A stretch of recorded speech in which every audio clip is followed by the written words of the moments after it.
Full and Wider have every kind of vehicle you need at a price that you can live with. New Ram half-ton, 3/4, or 1-ton, the tools you need to make a living. New Ram Quad Cab half tons for $299 a month, or new Ram 2500 crew cabs for $369 a month during Ram commercial truck season at Blake Full and Wider Dodge in Eastland. The truck you need to build a life. I'm Aaron Watson. Go see Blake and the boys, and you'll drive away with a smile.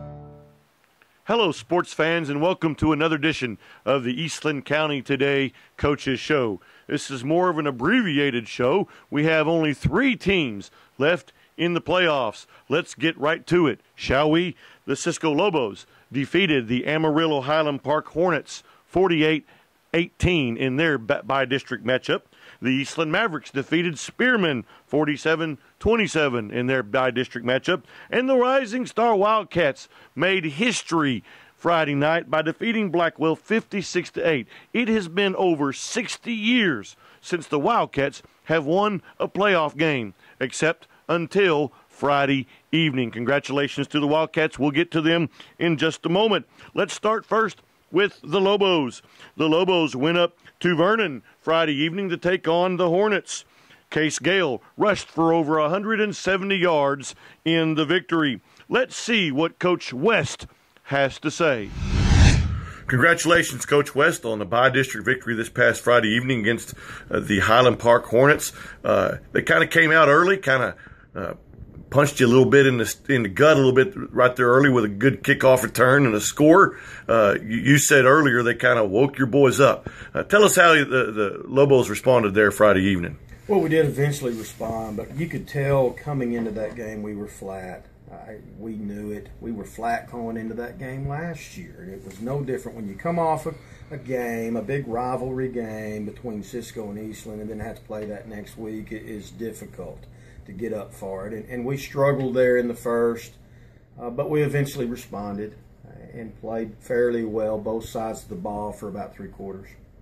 Yes, sir. How about your Case Gale? Again, your quarterback tandem there, Case Gale and Taylor Massey, really just seemed to take over the game with each other, throwing to each other, and then nice running plays for long scores.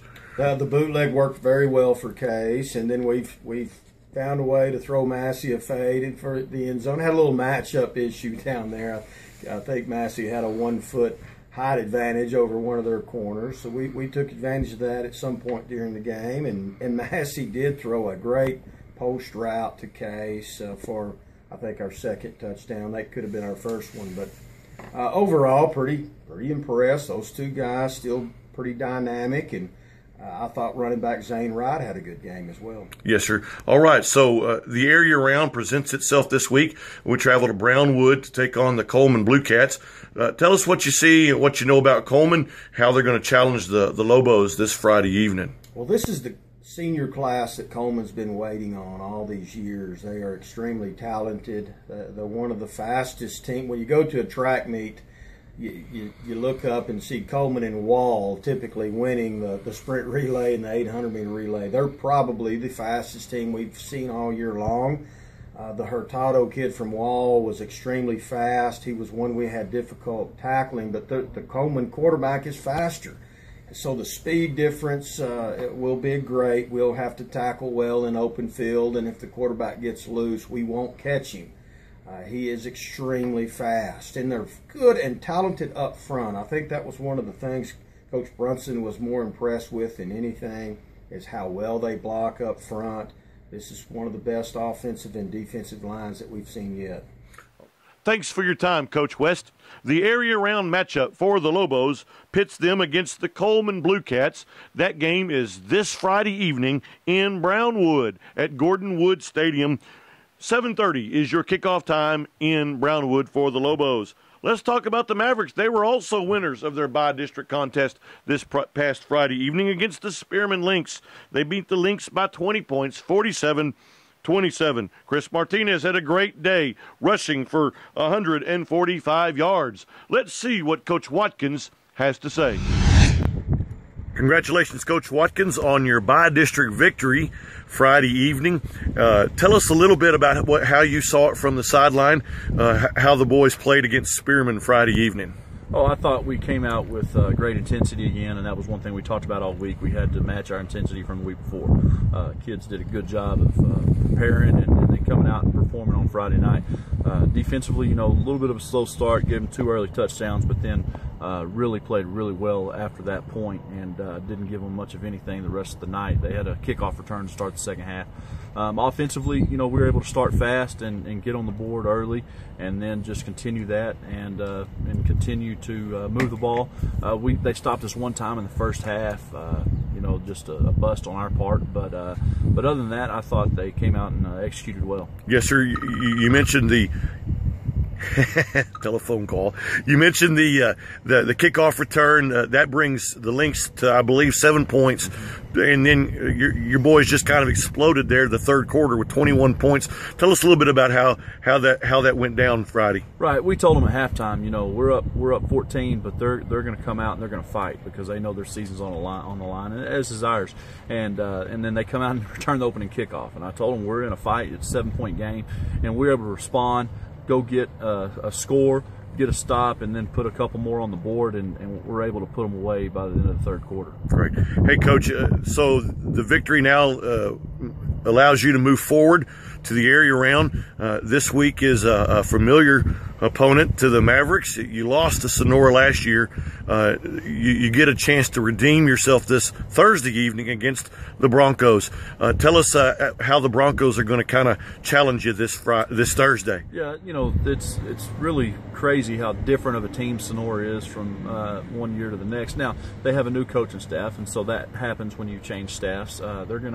They got a lot of small, quick, skilled kids, and they got a really good sophomore quarterback, throws the ball really well, and they're going to spread you out and throw it around. They're going to run some reverses, some trick stuff, and we got to be able to defend the pass, get some pressure on the quarterback, and not give up the big play.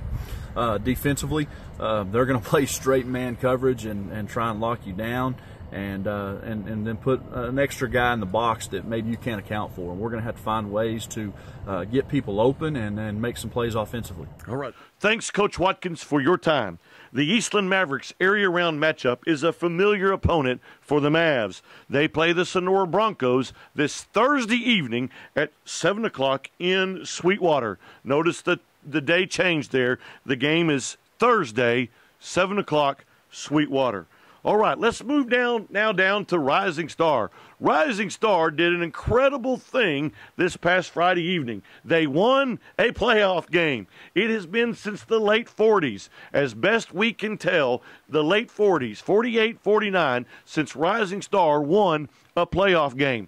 If by chance you know of a playoff victory since then, please contact us here at Eastland County Today, ecn-sports@att.net, and we'll make that correction. But as best we can tell from trophies, from online stats, it's been since the late 40s since Rising Star has won a playoff game until Friday night.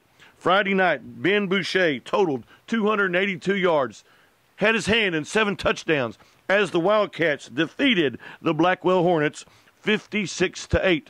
Let's see what Coach Calloway had to say. Congratulations, Coach Calloway, on the by-district victory. We've sitting here been talking. It's been a long time since Rising Star won a playoff game.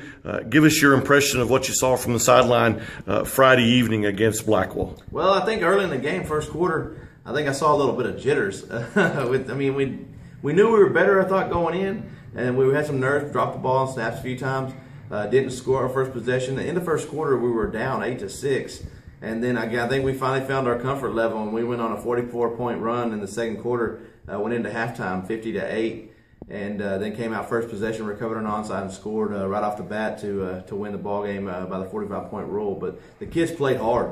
I think we ended up with 5 takeaways on the night, an interception, 2 kickoff, 1 onside we recovered, 1 kickoff they fumbled, and then they'd fumbled a couple other times. So, when you can get 5 takeaways, and we capitalized on every one. Every takeaway we got, we ended up scoring. Well, I say that. The first one we didn't.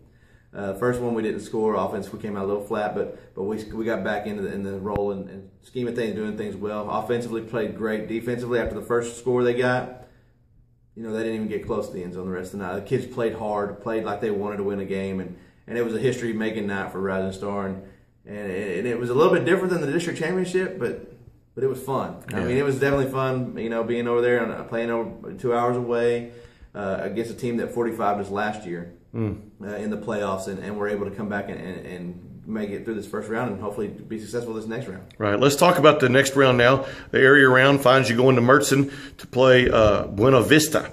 What do you know about Buena Vista, and how are they going to challenge the Wildcats this Friday evening? Well, the thing is, at this point, it's kind of interesting. Nobody does anything you haven't seen all year. I mean, we've played. This will be our 12th ball game this year. So there's nothing that they're going to do, I don't think, that we've seen. I mean, we've seen a little bit of every offense around the state of Texas in six-man football. So the things that we're going to have to do well, and the things that's going to challenge us is well, we're going to have to play great defense. And we talked about this almost every week, Stephen. We talk about this is if we play great defense, I think the offense can execute and take care of things. And I've told the boys it always comes down to defense. Games are not won by scoring a lot of points. Games are won by defense getting stops. And that's what it's going to come down to. I think if we play great defense, I think offensively we're going to be successful.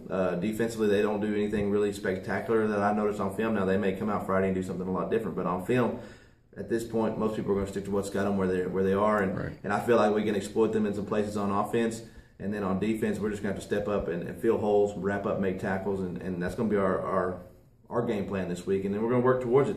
You get late in the year like this, it's all about the mental aspects as well.